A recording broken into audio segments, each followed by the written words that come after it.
Welcome back to the Celtics Nation Rise podcast. I'm your host, Griffin Aldridge, and we got a special guest on the podcast once again joining us. David, thank you for joining us. How are we doing Thanks today? for having me on. I'm, Of I'm course. great. I can't believe it's been 3 weeks since the last time I've been on, but happy to 3 come back weeks? on again. Yeah, Wow, it's been that long. Wow, I didn't even know that. We might have a special guest joining us as well, Andrew, if he joins us sick. If not, we got this covered. Uh, Boston Celtics. Last time I met with Jack, um, I predicted and he predicted. Oh, right in time. Look at this. We got Andrew. What's up, Andrew? Hey, what's up? Just did the intro. You want to introduce yourself first time on the podcast? Want to give kind of a background behind you being a Celtics fan and kind of what you did in college with basketball? Yeah, for sure. So I'd say one of my some of my earliest memories, it's not vivid, but for some reason, like when it comes to mind was like the 2008 Celtics run. And just my parents being alive, like parents experiencing it, and I felt like I was able to experience somewhat of it. And just going to games, watching the big three and being a part of that and being able to watch players like KG, and I feel like I got a lot of my mentality from KG, just like how much he was passionate about it, like that dog he brought to the game. So those really started my love for it. I remember one time I gave him. I'm gonna take my headphones off. I don't need them. I remember one time I was in. I was standing in line when they ran out. I gave all the bit like Rondo, KG, all of them high fives when they ran out. So that really sparked my joy for the Celtics. That's And then incredible. ever since then, I've enjoyed them, and I've they've been a part of me, and and I really I appreciate them. So from a basketball standpoint, I've played my entire life, and I did just finish up my last year of college basketball. So I definitely love basketball, and hopefully I can bring another perspective into the conversation, you know. Oh yeah, for sure.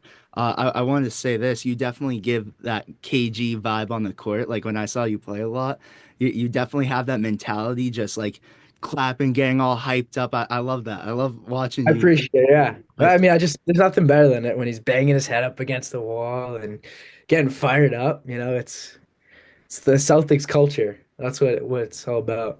A question I want to ask you guys. Did you guys hear? I swear, ever since Celtics Talk Weekly, I got Centelled, so I'm scared to even say anything I read offline.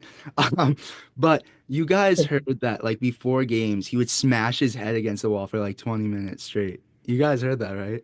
I KG. didn't I didn't hear that like Not 20 specific. minutes, but he would slam his head against the wall, and then he would go outside, Yeah. out in the court and hit his head against there. Not like 20, but I heard it was. I vividly remember when you do it up against the like the stanchion, like the hoop. I definitely vividly remember that. I mean, I wouldn't put it past the guy.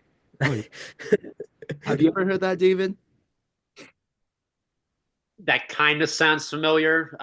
Like Andrew just said, I always remember seeing the camera catch him hit his head up against the stanchion, Yeah. but hitting it up against a wall, is that's what you read before Might the have game? against talent. I heard it like a locker or something. I heard like people couldn't get near him because he was like locking in and hitting his head against I something. mean, hey, I wouldn't. I mean, like I said, I wouldn't put it past him.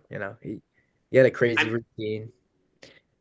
I Well, just remember really quickly, like I just remember his retirement ceremony, and like I can't believe we're coming up on 3 years from that happening, which is wild. That happened in March of 2022. But I remember watching that game, and yeah, that was a tough loss. That was one of those Mavericks games. I think Spencer Dinwiddie had a game winner in that game, but no one really cared. We were all just watching the whole game, just waiting for the KG retirement ceremony for his jersey to go up into the rafters, and I just remember as soon as Scalabrini gave him the mic to address the crowd, the first thing he did was just drop an F bomb on national television. I'm like, oh my God, this is what we're doing. I mean, it's only KG. Yeah, he doesn't care. They didn't censor it. Like sometimes, the national broadcast can like censor it because they see what we see on TV 3 to 5 seconds before. But like as soon as he grabbed the mic, he just dropped an F bomb. Like, all right, it's only right. It's KG. This is going to be awesome. Exactly. Yeah. Yeah, that's incredible. I mean, talking about KG and kind of their run, how would you guys say the Boston Celtics, with them playing recently, how would you say their play as of recently can transpire to them going back to back? Andrew, want to start off with you. How have you felt about the Celtics with their recent run, 4 game win streak? I was Yeah. saying before you joined, me and Jack both predicted it. We said 4 games. We thought they were gonna win in all four against Trailblazers. Let me check real quick. It was Trailblazers. Does anyone remember that second game? Um, Trailblazers. Philadelphia. Philadelphia, yep, Trailblazers, Philadelphia, LA, and then you just beat Utah last night. So a good stretch.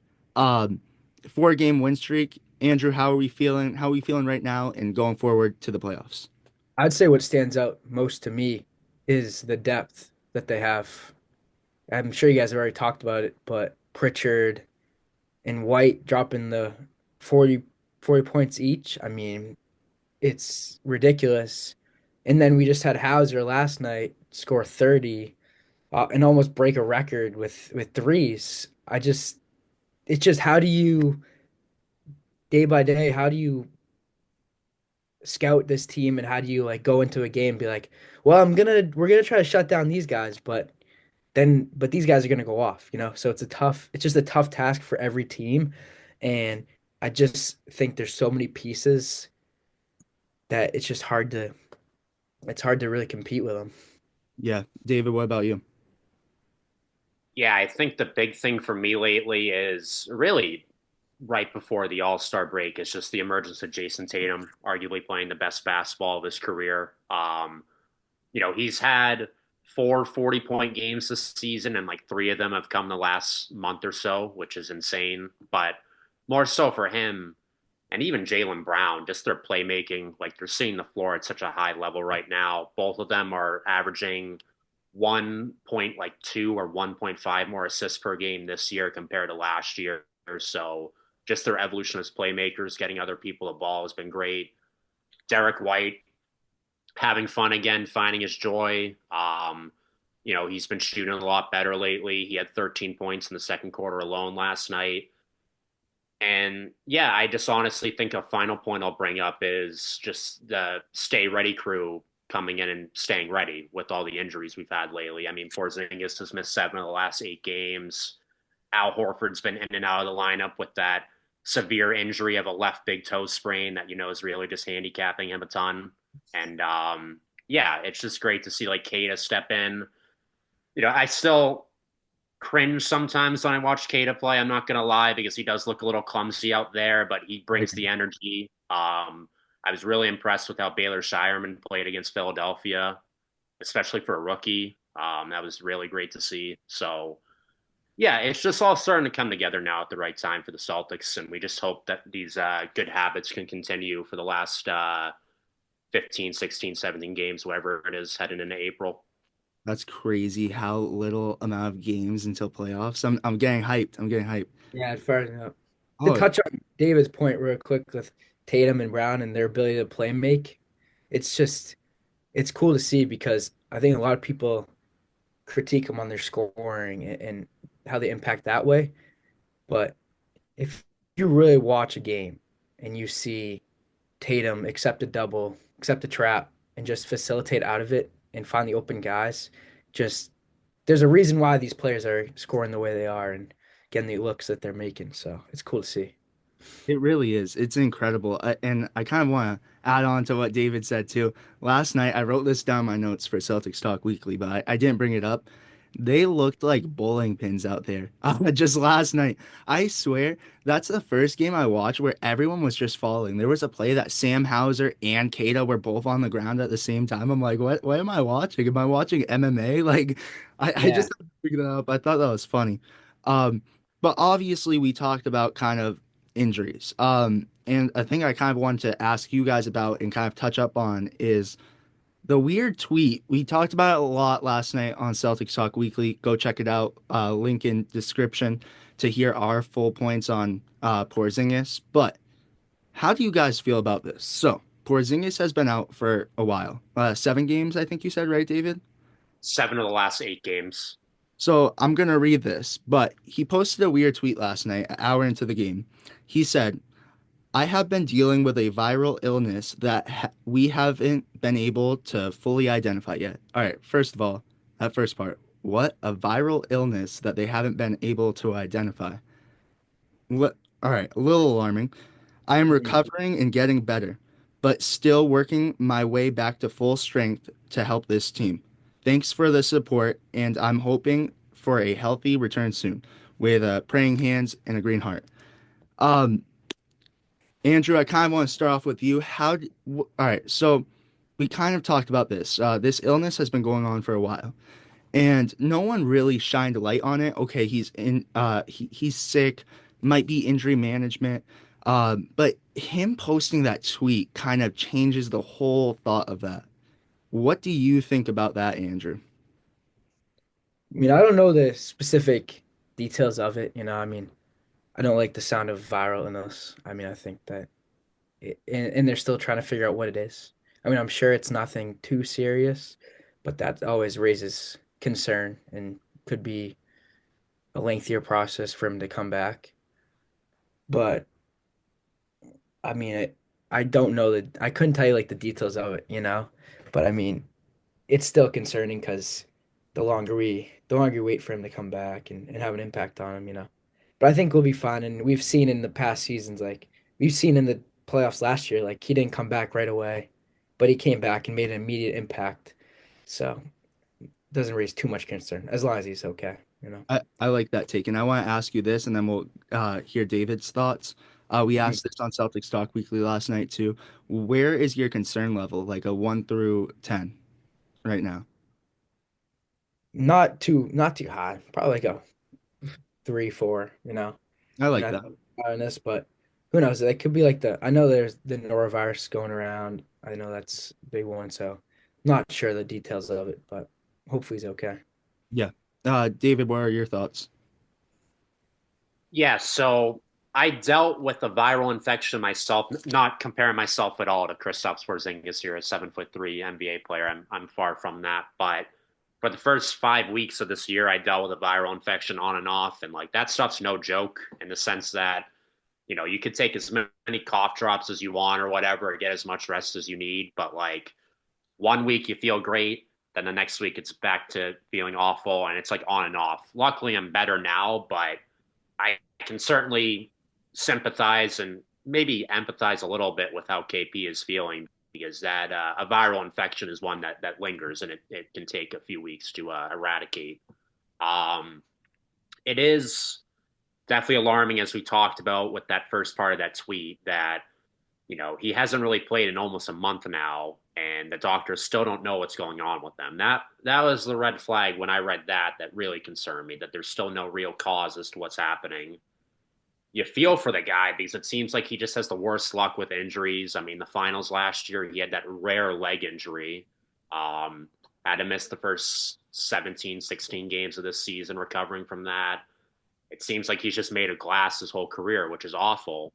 But I think he just felt like he owed an explanation to the fans, and I don't blame him for tweeting something out and like wanting to give an explanation to the fans. I respect the transparency.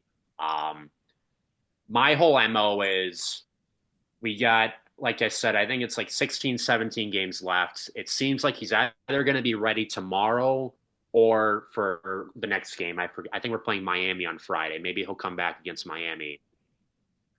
I would say just play him whenever he comes back for the remaining next 7 games or so. And then those final 10 games, and hopefully we have the second seed locked up. I would just say just put Porzingis back on the shelf and rest him until the playoffs. Like there's no reason to really ride this out the rest of the year. Like it is unfortunate that Porzingis will probably only end up playing less than half the season this year, at least in the regular season. But we're going to need him way more in playoffs this year than last year. Like last year, we were a very dominant team, one of the best teams of all time. But two things can be true. We were one of the best teams of all time. We wiped the floor with any opponent we faced in the playoffs last year, but we were very fortunate with the opponents we had to face. We faced the 6 seed Indiana Pacers in the Eastern Conference Finals. We faced a 5 seed Mavericks team in the finals. Um, Donovan Mitchell missed the final 2 or 3 games of that playoff series against Cleveland. So a lot went our way. So we didn't have to rely on Porzingis. But I think the Eastern Conference is a lot better this year, personally. And I think Cleveland is truly a threat to us. So, in my opinion, we're absolutely going to need Porzingis this year to repeat. So we just need to be very careful with this, how we manage it the rest of the regular season. Yeah. No, I agree with that 100%. I honestly, I'm lost for words because you pretty much took my take right there. So I agree. I was actually fighting some sickness too, where it was kind of on and off, and it's like it's so hard to recover from it. So I think that's one thing. We obviously had so many conspiracies what it could be last night. So make sure to check it out for the lengthy, like long details. But it's like this could also be, we also said maybe an infection because he had that big surgery. And, like maybe the Celtics don't want to mention on that. We also mentioned that I said this. I think that kind of it's injury management. But Porzingis tweeting that, he kind of, we said this last night too. He doesn't want fans to like be like, oh, he's injured again. So he's kind of giving that, all right, look, I'm okay, like I'm good. And because you guys saw his comment against the Lakers, they asked when he's going to play against LA, and he said yes. So, and then he's out against LA. So that kind of raises some eyebrows. So it's definitely a concern thought. And like you said, David, you're gonna need him in playoffs. Like this year is completely different. You're gonna need him in that playoff atmosphere. That it's just how it's gonna be. So for him, I would say this, like kind of even piggybacking off of what you guys said, let him play a little bit, let him get adjusted once again, maybe, and then sit him. Shut him down till playoffs because we need him this year. This year, I said it last night, and this was a good take from me. Um, as a Celtics fan, do I think they could repeat without Porzingis? 100%. But looking in from an NBA standpoint, they could still do it, but it's going to be challenging. There's a lot more competition, and having Porzingis is a key asset to your team. Now we're used to playing without him. We totally are. But the important thing is having our full team healthy because when the Boston Celtics are fully healthy, what team is beating this team? Do you guys have a team that can beat a fully healthy Boston Celtics at their max? Do you guys have anyone in mind that could really beat them? It's Um, for me, I don't think it's Cleveland. I think I still like us even against Cleveland because we've been competitive with them in every single one of the 4 games, and we were very close to taking 3 or 4 against them. Oklahoma City Thunder are a very scary team. I mean, I think they did beat us when we played with Porzingis and we were at full strength back in January. So I think this could definitely be a finals preview tomorrow night. oh, 100%. 100%. 100%. That could totally be. Anything you have on your mind about that game tomorrow, Yeah, Andrew? personally, I don't. I think that teams can hang with us for games, but I don't think they can hang with us for like a 7 game series and go the distance with us. I just don't think that teams will be able to compete with the depth and be able to compete with the experience that we've had in these playoffs. I do think Cleveland is scary because they do have depth. They have guys that are firing on all cylinders, like Ty Jerome and these other guys that just kind of stepping up for him. But I don't think in a series that they can really hang with them and just I think there's too many ways that we can beat them, and I think we can just wear down teams. And having that experience, like I mentioned, is just extremely helpful. Yeah. I think that's what separates us from OKC too. I think tomorrow's matchup is definitely one to watch, especially because they have fire under them. I mean, they got blown out last time we faced them. Like we were having such a good game and then we got blown out. They don't want to go down 0-2 on the series. Like that's just not a season series. That's not what they want to do. So I feel there's going to be more fire under them and it should be a statement game. Like they're like, "All right, right now you have to admit you guys are hearing Cleveland and you're hearing OKC. Have you heard now you do hear occasionally you'll hear Celtics could go back to back. You hear people say that. But those are the two firehouse teams, right? So OKC tomorrow, if we have a great game and we match it up well, that's a kind of a statement to the NBA. Now, we'll get more into it. I know David has to go soon, so I'm gonna list off the next games until we meet next. And David, um, you obviously know the drill. I want to hear what you think the Boston Celtics record will be next time we meet. So, obviously tomorrow we have OKC, and then Friday we have the Miami Heat, new look Heat, kind of different for sure. And then Saturday we have the Brooklyn Nets, and then let's check It's this. Brooklyn again. Yeah, it's Brooklyn again on Tuesday. So Brooklyn twice, Miami, and OKC. What do you have the Boston Celtics record being next time we meet?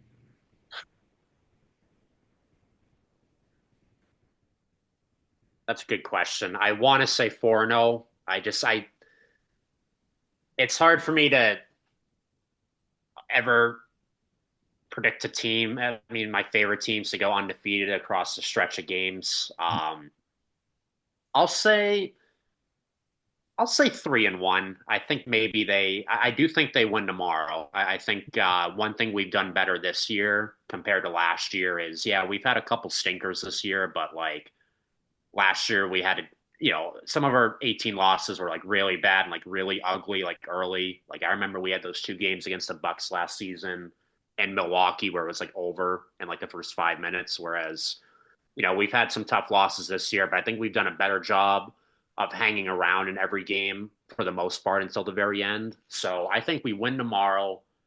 I don't see us losing against Miami. And I think they're just going to rest some more people in one of the games in Brooklyn. So I could see one of those Brooklyn games being a loss just because of the rest. But, you know, I know you didn't ask this, but I'll just say we have like 16 or 17 games left. I'm sure there's probably going to be another few frustrating losses in there just due to the Celtics, having their eyes maybe set on the playoffs and, us resting people in and out. This is kind of like that weird part of the season where like last year it was clear that, we were just looking forward to the playoffs and the team wasn't really trying too much. And you had, Tillman playing the whole fourth quarter and Tatum and Brown sitting here and Horford sitting the next night and stuff like that. So, I would love to say 4-0, but I'll just, be cautious and say 3-1. I love that. That's definitely a good take because the Boston Celtics, like I said last week, they have a tendency, no, not last week, the week before. I said they had a tendency to kind of blow games. I don't remember if you were on for the one when I was like, oh, they're either going to lose to the Pistons or the Cavs. I said they could lose either or one of them, and they lost both. So it's definitely a topic for sure. So David had to go, but I kind of wanted to get into this. What has been your thought on just kind of so obviously, I want to mention this. The Celtics were in a slump back in January, and it was rough, and everyone was having, we talked about it, and so many other people talked about possibly pushing that panic button, talking about maybe not going back to back. Do you think with the Boston Celtics, their play recently kind of eliminates that, or do you think there's still things that you've seen from their play that you're like, that's a little alarming still? Yeah.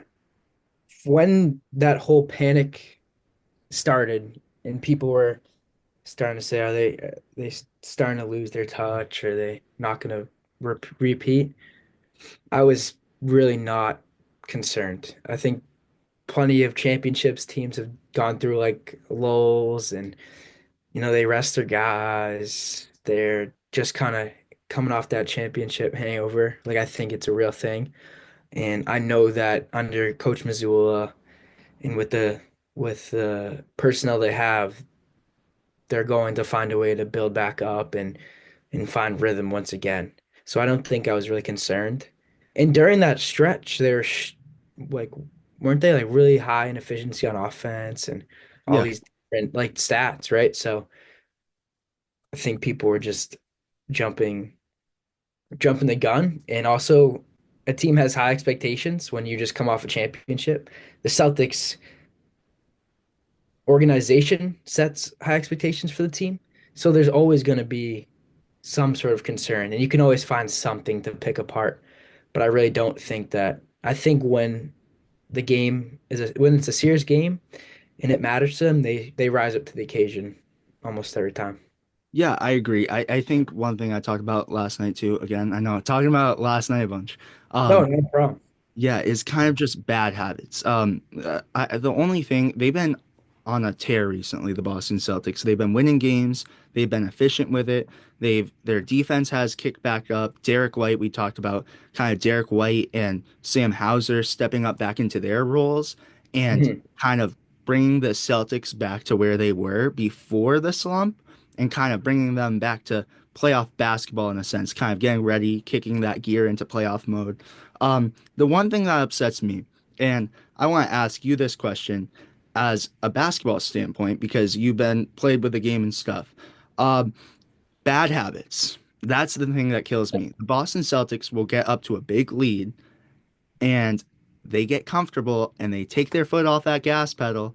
And look what happened against Cleveland. Look what almost happened against the Lakers. And last night, look what happened against the Utah Jazz. They almost blew that game. And the thing that scares me is yes, you can fix bad habits, but if you're consistent with it, that's going to transpire into playoffs. Now, I might be wrong. I might be wrong. Maybe in playoffs, they turn it around completely. They don't even think about that. But when you're used to doing bad habits, that could be alarming when you get into playoffs. What's your thought on kind of their big leads and then they just take their foot off the gas pedal and teams I take advantage of that? You saw that in Utah last night. Granted, they didn't have Tatum and a couple other guys, but they let the lead creep back in. And against a stronger team, that has greater implications on you and could have resulted in a loss. I will say, taking your foot off the gas, letting teams come back in it, and just taking a win for what it is, I think you want to, you mentioned earlier, you want to send a message to the league. Yep. You want every team to say, oh wow, I don't want to play the Celtics this next game. I don't want, but letting that taking your foot off the gas gives the team a little bit of hope and lets them come into a game with a little more fire. Especially when you're a team that's already been a championship, already won a championship, people want to give you their best game, and then you give them a little hope and a little more juice. I think it's a dangerous game. So and now teams like the Cavs and the Thunder, now they're gonna have even just keep giving that, keep having even more hope to keep pushing themselves and get better. So I think building bad habits definitely happens. And when you get into the playoffs, sure, maybe you're like, I'm ready to shift the bad habits, but it may take a little to shift from those bad habits. And those are key games that you might lose at home or a game you don't want to lose to a team that to an eighth seed or a seventh seed that's not as good. And those games then might come to bite you in the ass later on. Yeah. Oh, 100%. And the thing about that too is just you kind of already mentioned it. You want to make a statement. And I think every team that faces the Boston Celtics, they have nothing to lose. So they're going to go in there trying to make a statement because especially these weaker teams, like we played a lot of weaker teams with the Trailblazers, obviously the Sixers who've been struggling, you got Utah Jazz. Uh they're some of the weaker teams and if you beat the Boston Celtics, you just beat the defending champs. Like that's kind of a thing that you're like, okay, look what we did because they have nothing to lose. They're lower teams. So Right. it kind of makes them it's a better game for them with the Boston Celtics. They're like, all right, well, let's play around with them and then who cares? And that's not a good habit for And sure. you notice that with it's a lot of the lower seeded teams in the or the some of the worst teams in the league that end up making it close with the Celtics Or and playing beating down to yeah, and playing down to that level is just not acceptable. And that is part of a bigger issue of just like the culture. And I think Joe Mazzulla is great at it and he instills it. And the Celtics have that mentality. I have no doubt in that. But everyone has their slip ups, and it's important to make sure that they're aware of them and continue to work on that. Yeah, I agree. I kind of want to brush up on the games that we just played, and then we'll kind of get into the games moving forward. First of all, kind of want to mention this again. I guess this will be kind of a weekly talk. Have you watched Celtic City yet? That new I, documentary? I actually was just watching before I hopped on the pod. Actually, yeah. You Watched the episode first two? episode and the second.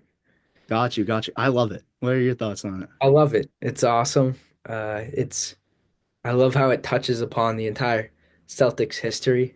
I love that. Yeah. I think that it shows how much why you do this podcast. Mhm. It's a culture, it's a family, it's fun to be a part of, and it's a different organization than your typical organizations. Yeah. And I saw one of a podcast clip on KG's podcast area. I'm not sure what exactly it's called, but Paul Pierce said once you're a part of it, it's forever. And just the way that the culture, the family, the toughness, the history that's a part of it, you want to be a part of it, and that Celtics documentary is doing a great job of showing that. I agree. And I want to say it just shows how much bigger it is than basketball, too. Like Mhm. Celtics culture, like you said, is why we're all doing it. It's Yeah, what I wrote an article about Justin and Sumner. They come to the games at SMCC every day for every game for the team. And I wrote about how it is bigger than basketball, how these fans, they love the game. They love being part of something bigger than themselves. And some people may be like, "Oh, it's a sports team. It's just," but it's not that. And you can have that connection, and it's inspiring. I get inspired daily by that Celtics documentary and watching it, and you just see what you learn from the greats, what it takes to be good in your field. And I feel like Celtics, the organization, like the people that have been part of it have set that blueprint, whether it's Isaiah Thomas, whether it's who hasn't given up, who's now has a contract and for or is playing in the G League. Like the these guys, Jazz. yeah, the Jazz, and he's playing amazing. Like, and he's lost some people in his family. It shows you how to deal with life, and it has so many lessons. And when you have such a rich culture like the Celtics, it gives you those lessons that you can apply to your life, and you want to be a part of it. You want to be a part of it. I love that. I love what you just said. Obviously, we're talking about collaborating with you more. We'll talk about that on IG, so go check. Yeah, But for sure. before we go into the games more, you kind of want to shout out your. I'll leave link in description for sure. But you want to say your picture account and your media account. You want to Oh, shout sure. quick Yeah, and tell so you I, what I you do do? sports photography. That's under AJQ photos, all caps AJQ, and then photos. And then the other one is same, all caps AJQ graphics. And I'm just trying to do some sports media and kind of get my name out there. So throw it a Perfect. follow if you want. Yeah, go check it out. You'll have to do some with Celtics Nation Rise for sure. Yeah, no, yeah, I'd love to. I'd love to. Yeah, yeah, so let's get into the games kind of this week. Like I said, me and Jack both predicted 4-0. 4-0 happened. I want to first highlight that Trailblazers game. Pritchard and Derek White making Celtics history. First duo to both have 40 points.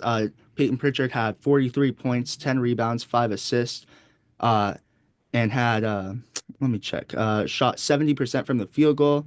And yeah, incredible night. And then Derek White, it was tough to kind of pick a Celtics Nation Rise MVP that night Yeah, for sure.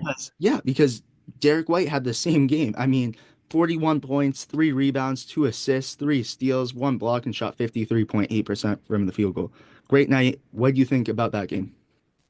Yeah, I already touched upon it earlier, but the depth that we have, Yeah, where yeah, you have a starting five, and then you look over at the sideline and you see Pritchard coming off the bench, and you're like, oh my gosh, here we go again. yeah.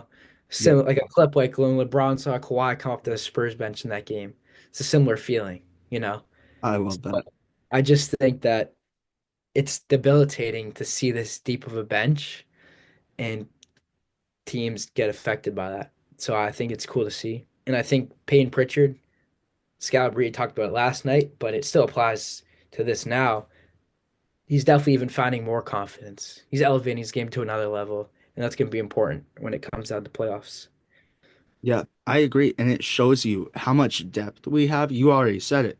It Mhm. shows you kind of like the Celtics are bigger than their starting five. And like it shows you like last year when it was a concern, all right, Boston Celtics don't have bench depth. We do. It's right there, and they're proving it.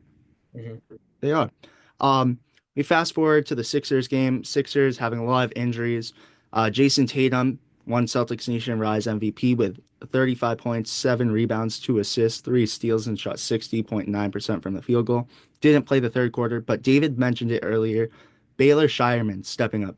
Now, this guy from Maine, I'm sure you seen any of his games with the Maine Celtics? I saw one of his games. Wait, I've met him once. where did you meet him? I just met him at a bar. We were just hanging out, and I saw him there. Oh, what'd you say to him? Want to say that story? Yeah, I just said I noticed like a couple guys came in the bar, like Antoine Watson, Blair Scheimer. I just went up to him, talked to him a little, and it was cool. It was dope. That's sick. Yeah, I got an interview with him after the game. I've seen a lot of him, and he does what he does in the G League for the Boston Celtics too. I mean, that night, 15 points, 3 rebounds, 3 assists, 1 steal, sorry, and shot 50% from the field goal. A thing I highlighted was that hustle play where he dove for the ball, just slid across the court. Just Mhm. incredible. He's gonna be true talent for sure. Yeah, Um, I think, and you saw that at his in his Creighton days. He had that scoring mentality, the leader mentality. So if we can just let him develop into that, I be agree. pretty cool to see. And he's gonna be like we talked about Sam Hauser and his struggles. I think we kind of wash away from that because Sam Hauser got it back. But Mhm. like even kind of developing more to being like the third guy off the bench because we're still you have Pritchard and Hauser and Horford, I guess. So even then fourth guy off the bench, like we're still developing in that sense. So like Shireman, he could step up in a big way. I agree. Yeah. And now he'll be part of the team even more because the G League's finishing up, so yeah, he'll be able to be immersed into it more. So I think that he's shine light on what he's capable of, and now we just have to keep put him in positions to be successful. I agree. Then you fast forward, big game against LA. Tatum with 40 points, 12 rebounds, 8 assists, 2 steals, 1 block, and shot 42.9. Brown also had a good game with 31 points, 6 rebounds, 2 assists, 3 steals, and shot 52%. And I mean, it was a game where LeBron got injured. He had 22 points, 14 rebounds, and then Luca, obviously, Luca is Luca, Yep. 34 points, 8 rebounds. Now that we're kind of here, want to touch up on that Luca trade. How do you feel about that? I think that it's obviously not going well for the Mavs right now. Uh, Yeah. I thought that the trade wasn't a, a great trade for the Mavs. I will say when they had Kyrie and they had Davis both kind of playing, I was like, yeah, they have a chance at making a run and making an impact. But now without obviously Kyrie, it's really not looking great for the Mavs. I think for the Lakers, it's a great trade. It's it's gonna give them a key player for a long time. I think I mean, seems like he likes it, but I think the Mavs, like Mark Cuban was talking about it, and the Mavs should have got some more pieces or at least a couple picks from that trade. Such a big piece. I think they got fleeced, honestly. Oh, they did. They Yeah, did. yeah, And it shows. I mean, Brown and Horford were shutting Luca down, but again, we also talked about kind of how they built that lead, blew it. Uh, yeah, but yeah, rough one. Definitely rough in Dallas for sure. yeah. You see Clay's holding it on for them, I guess. Yeah, he said he's got like 2 years in him. I saw that. Oh, He said yeah. that. Hey, I don't Captain. know how real that is, but he might have to just say that. Yeah. Yep. Um, so I kind of want to really quick before we get into the upcoming games, two things. One, I know this is Celtics podcast and I don't know hockey much, but you heard with the Bruins, that big trade? Yeah, Marshawn, yeah. I mean, they got Marshawn, they got shipped out Coyle and Carlo. some key pieces, some guys that have helped us out, you know. Uh, it hurts. I love Marshawn. I played hockey growing up, and Oh, I didn't know that. similar height to me, similar build, uh, and he's just scrappy, just a pest. It's one of those guys you hate playing against, but love having on your team. So it's gonna take a lot for the Bruins team to get for the squad to get for Bruins to get used to, but they just weren't getting it done, and maybe that's the fault of past like the management prior to this, but they just weren't getting stuff done, and so they had to make a move and just kind of getting that rebuilding, you know, Yeah, phase, unfortunately. it's kind of like I've heard similar things. It's kind of like what they did with Chara, kind of got rid of him. I don't know hockey really, or it's kind Yeah. of that Mookie Betts trade in a sense too. Yeah, I don't follow it as much hockey, but I definitely know that there's some fans that are having some frustrations with front office, Mhm. Sweeney, and forget Sweeney, and then Cam Neely having some frustrations with the front office and just the way they've dealt with their players in recent years, just Yeah, not being able to capitalize on winning opportunities.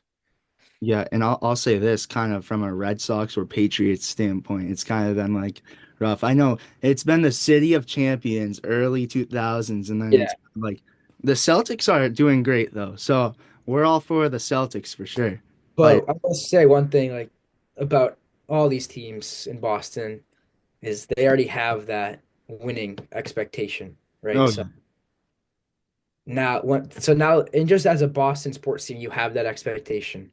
So it's awesome. It gives them opportunity. They know the standard, and now they get to chase it. And teams should be and we should be grateful that we even have teams that have an expectation, to win. have a standard to win, that we can be a part of that. And I think you want to have that expectation. If you don't have that expectation, if you don't have that standard to reach, then it's not fun to be a part of, and you don't want to watch it as much. Oh, I love that take. I love that take, and that's why Boston sports are so great and so grand, and Yeah. everyone loves it. You know? Will talks about it all the time with Tatum. He's like, you should be grateful you have that. You have these people talking about you, criticizing you. They Yup. wouldn't criticize you if you weren't good, if you didn't have that if you weren't that guy, you know. So I think it also comes into play when we don't have to get into like Tatum criticism and all that stuff, but it comes into play where people are like saying he doesn't have that it factor and all that, but it's like there's a reason you're saying that, like he's because he has that, So No, no, and you're completely right with that. I mean, we talked about it on Celtics Talk Weekly. I mean, we talked about kind of LeBron getting that hate for yeah, times, and now look where he is. So it's kind of similar with Tatum. Like he's gonna get his respect after like year nine. You know, yeah, it's I don't see every why not. star goes through it. Like Yeah, especially, and we talked about this kind of transitioning, maybe Tatum being the face of the NBA because LeBron got this hate. LeBron got yeah, all of this hate. it's Now part of look, the process, the maturation process, and you don't, and it just makes you stronger. It makes you a better player. You either rise to the pressure or not, and right now Tatum is doing that. So I don't see there's no signs in him stopping. yeah, lastly, before we go on to kind of our predictions for this upcoming week, because I know we've talked about the Thunder, we've talked about those kind of matchups already. Yeah. I love the championship shirt. How are Oh, you about last year championship? What was your experience like, and how? it was awesome. I was so happy I mean, we watched every game with my friends, and we made it like a big event every game, and it's just it's fun to root for something, and like we said, be a part of something. I went to the parade. I Oh, have I was good there too. I have Yeah. a good photo in the parade, and I think my favorite was seeing Missoula. Dude's awesome, and just I love his mentality. He studies the greats. You just can tell, he's different. You got to be different to win, Oh, and to feel that, what I mean, it's cool, and I just I just think it's just cool to see the city come together and cheer for something. So I was very, very happy to witness it. I agree. Where were you in Boston for the parade? Did For you the see parade. him jump off the float? Or were you like in that part, or where No, I was not in that. I think I was around like Boylston Street, was around that there. kind of towards TD Garden? Uh, Or was that like further down the road? Kind of further. Oh, Yeah. got you. We are right outside of TD, so you got to see everyone then. Everyone was out the float and I stuff. saw it. Yeah, we saw everyone. Yeah, yeah. And I So got remember fake Jalen Brown? yeah, he's coming on soon. He's coming on Is he soon. coming on? No way. You got to join for that. You I got to. got it. I ended up taking a photo with him. Oh, And that's my awesome. buddy, one of my buddies, for a sec was like, I show him the photo, and he's like, "Wait, how is he? How is Jalen Brown down here? I thought he was on the float." I'm like, "Dude, it's not actually Jalen Brown." You got to come on for that. I can't wait for that. We're doing that towards Shout out Alex for thinking that. Shout out my boy Alex for thinking oh, that. go. That's awesome. Yeah, that was incredible. I know I was on here with GRD and he was saying, yeah, I was telling Porzingis to come out because he was he was still underneath and they didn't prepare us. And I was telling him, come out, man, come see everyone. Yeah, So, but it was incredible. Um, we could obviously talk about the championship for hours, but this off season we're gonna be talking about Banner 19. I'm telling you. I'm telling you. I can feel it coming again. I can't wait. Oh, and I also went to some of the Garden games when they were away during the finals, and we go to like the watch parties and stuff. Oh, I went to one of those. It was oh, fun. that's sick. Wait, Big Nights or whatever they call it. No, it wasn't a big night. It was in the Garden. I don't know if you remember that. Oh, Watch that party big one. The in the big one Garden. with Yeah, that. yeah. So How was that? that was awesome. I had a good time there. We had good energy. It was packed. It felt like a real game atmosphere. Besides obviously players being there. And then I went one time just in, and I was actually sitting in because we were trying to go and get tickets and see if they'd like drop Oh, before, but they didn't end was up this for the dropping. finals? It was for the sixth, this game six, I think. Okay. I think Yeah. so. We ended up sitting in like a North Station like bar and just chill. We were like Yeah. in in like a North Station bar, just hanging out, just chilling out. It was funny, but it was cool because we those were some like diehard fans that we were with, just Oh chilling in yeah. the station bar. So And the never energy. never a dull moment in Boston, no matter where you're at, no matter where you're at. One of my highlights is I wasn't there when they won the championship. I was in Maine, obviously. But one of my highlights is when they were singing Sweet Caroline after they won the championships and the streets of Boston were flooded. But yeah, That was a it would highlight. have been more packed, but unfortunately they had to like shut them down because it just would have been flooded even Oh, more yeah. people. So they had to make sure they did that. But yeah, it was a cool thing to be a part of. Those couple of weeks. It was fun. It was a That's good time. why we want Porzingis to get healthy. So we Yes, can run please. that. Yes, But bring yeah. Banner 19's coming. I'm Yeah, saying like we said, I'm not worried about it, and Porzingis will rise to the occasion he will. as I maybe it's just me being a delusional Celtics fan, but I honestly really believe that we'll be fine. Oh, We'll be for fine. sure. For sure. So let's get into the road ahead. Um, OKC, we kind of already brushed up on that. Then you face Miami, no Butler. Definitely going to be a game. I'm saying that's still going to be a battle. What are your thoughts on that? Do you think it's still going to be a little intense? Yeah, we Butler's gone, but in recent years we've built that sort of rivalry with Miami. And I mean, even in the LeBron Big Three age, we've always kind of had that battle with them. So I think that it's always competitive, and I think guys like Tyler Hero and can always go off and find a way. So Yeah. I think it's always competitive when we Oh, play. for sure. Is it? Forgive me. Is it away as well? Let me check really quick. How I about that Miami, atmosphere? It's I always think hard. yep, it's away at Miami. Yes, I mean, an away game at Miami, it's always a difficult. Oh, environment for sure. They hate Boston down there. They hate Boston, Miami. Yeah. Yeah. That's going to be a rough one. And then you face Brooklyn twice. Um, so David said 3-1. I think Brooklyn's a tough one too. I mean, you just saw them beating the Lakers last night. So definitely a rough one for sure.